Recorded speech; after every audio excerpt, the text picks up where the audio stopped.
ফেসবুকের যে কিছু ওদের ভায়োলেশনস আছে, তারপরে ওদের কিছু নিয়মকানুন আছে যেগুলো আমাদের মেনে চলতে হবে সর্বপ্রথম। তো আমরা কেউ হয়তো বা কিছু নিয়মকানুন আমরা কিছু দেখি না বা না পড়েই আমরা ফেসবুকের চ্যানেল খুলি। তো কিছু বিষয় আছে যে ফেসবুক যেরকম এআই দেখে, রোবট কম্পিউটার দেখে, তো সেখানে আমরা কিছু জিনিস যেরকম আমাদের মধ্যে আমরা যেহেতু অসহায় লোকের কাজকর্ম করি, তো আমাদের কিছু বাড়িতে বাচ্চা কাচ্চা থাকে, তো হয়তো বাচ্চাটা খালি গায়ে থাকে, তো এআই দেখে নেয় যে ওটা হয়তো একটা মেয়ে। তো সেই ক্ষেত্রে কি হয়ে যায়, সেটা একটা মেয়ে হিসাবে সেটা খুব খারাপ জিনিস। তো সেই ক্ষেত্রে এআই এর চোখে নজরে পড়লো যে এটা খুব খারাপ জিনিস, তো এখানে এটা ভায়োলেশন ক্রিয়েট করছে, মানে সমাজের চোখে এটা খুব খারাপ। তো সেই জিনিসগুলো হয়তো হয়েছে, সেই কারণে ফেসবুক আমার যে পেজটা আছে ফ্রি মোশন বাই শুভঙ্কর, তা এখন আমি যেটা এই ফ্রি মোশন বাই শুভঙ্কর সেই পেজটি আমার রিমুভ করেছে, অ্যাডমিন থেকে সরিয়ে দিয়েছে আমাকে গত আজকে। ফেসবুকের তরফ থেকে করা আছে, কোনো আমার পেজটি কোনো হ্যাক হয়নি। প্রথমে ভেবেছিলাম হ্যাক হয়েছে, তো এখন ভাবছি যে দেখলাম অনেক কিছু ঘেটে তো হ্যাক হয়নি। তো ফেসবুক বলেছে যে 30-35 দিনের মধ্যে সেটা যদি ভায়োলেশন না থাকে তাহলে আমাকে রিটার্ন করে দেবে। তো জানি না সেটা রিটার্ন পাবো কি না। তো কাজ যেহেতু আমার অসহায় লোককে নিয়ে, গরিব দুঃখী এবং অসহায় মাদেরকে নিয়ে, তো আমাকে কাজটা মৃত্যু অবধি করতে হবে।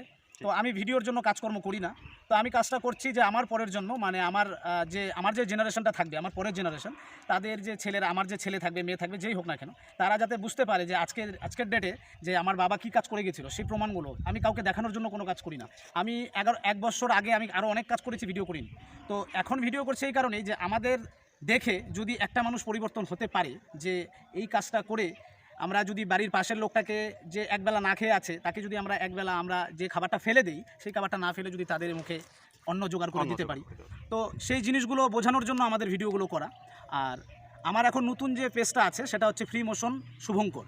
তো এবার আমি সকলকে একটাই অনুরোধ করব যে আপনারা যারা চ্যানেল খুলছেন, ফেসবুকে হোক, ইউটিউবে হোক, বা যে কোনো ইনস্টাগ্রাম হোক, যে কোনো চ্যানেল হোক, যারা ভিডিও করছেন ছাড়ছেন, তা তাদেরকে বলবো আপনারা কমিউনিটি গাইডলাইনগুলো একবার ভালো করে দেখে পড়ে তারপরে চ্যানেল খুলবেন। কারণ আপনাদের যে কর্ম, আপনাদের যে খাটনি, সেগুলো যে ইমোশন, সেগুলো কিন্তু এই আপনার যে ভিডিওগুলো তার মধ্যে থাকবে। কারণ আমরা ভিউজের জন্য ভিডিও দেই, কিন্তু এক সময় কি হয়ে যায়, চ্যানেলটা যখন থাকে না, তখন হয়তো মনে যে কষ্টটা বা ইমোশনটা আমাদের লেগে যায়, সেটা হয়তো একমাত্র যার চলে যায় সে বোঝে। যেরকম আমি আজকে 1 বছর থেকে আমার পেজটা চালাচ্ছি, তো আমার পেজ থেকে আমি 4 আনাও ইনকাম করিনি, আমার ইনকামের আশায় আমি ঢুকিনি। আমার দুঃখ নেই যে আমার ইনকাম নেই, কিন্তু আমার ভিডিওগুলো নেই, সেটাই আমার বড় দুঃখ।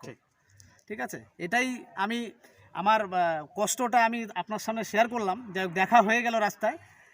আর আমারও খুব ভালো লাগলো যে আমি আমার কষ্টটাকে একজন সংবাদ মাধ্যমে আমি সকলের কাছে এই বার্তাটি পৌঁছে দিলাম যে যারা চ্যানেল খুলছেন তারা কমিউনিটি গাইডলাইনগুলো পড়ে নিয়ে তারপরে চ্যানেল খুলবেন।